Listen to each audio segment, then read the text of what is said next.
Cerita dongeng rusa dan kura-kura. Hiduplah seekor rusa pada zaman dahulu. Ia sangat sombong lagi pemarah. Sering ia meremehkan kemampuan hewan lain. Pada suatu hari si rusa berjalan-jalan di pinggir danau. Ia bertemu dengan kura-kura yang terlihat hanya mondar-mandir saja. "Kura-kura, apa yang sedang engkau lakukan di sini?" "Aku sedang mencari sumber penghidupan," jawab si kura-kura. Si rusa tiba-tiba marah mendengar jawaban si kura-kura. "Jangan berlagak engkau, hei kura-kura. Engkau hanya mondar-mandir saja namun berlagak tengah mencari sumber penghidupan." Si kura-kura berusaha menjelaskan, namun si rusa tetap marah.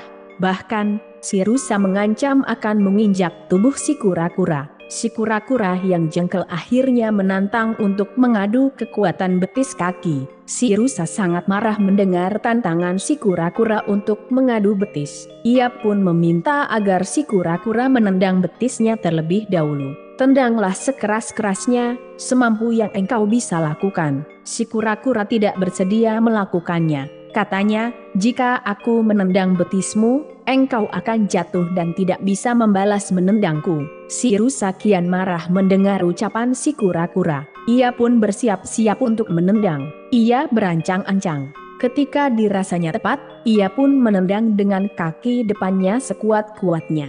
Ketika si rusa mengayunkan kakinya, si kura-kura segera memasukkan kaki-kakinya ke dalam tempurungnya. Tendangan rusa hanya mengenai tempat kosong. Si rusa sangat marah mendapati tendangannya tidak mengena. Ia lantas menginjak tempurung si kura-kura dengan kuat. Akibatnya tubuh si kura-kura terbenam ke dalam tanah. Si rusa menyangka si kura-kura telah mati. Ia pun meninggalkan si kura-kura. Si kura-kura berusaha keras keluar dari tanah.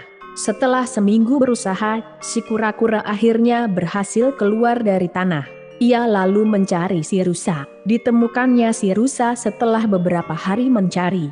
"Bersiaplah rusa, kini giliranku untuk menendang." Si rusa hanya memandang remeh kemampuan si kura-kura. "Kerahkan segenap kemampuanmu untuk menendang betisku. Ayo, jangan ragu-ragu." Si kura-kura bersiaga dan mengambil ancang-ancang di tempat tinggi.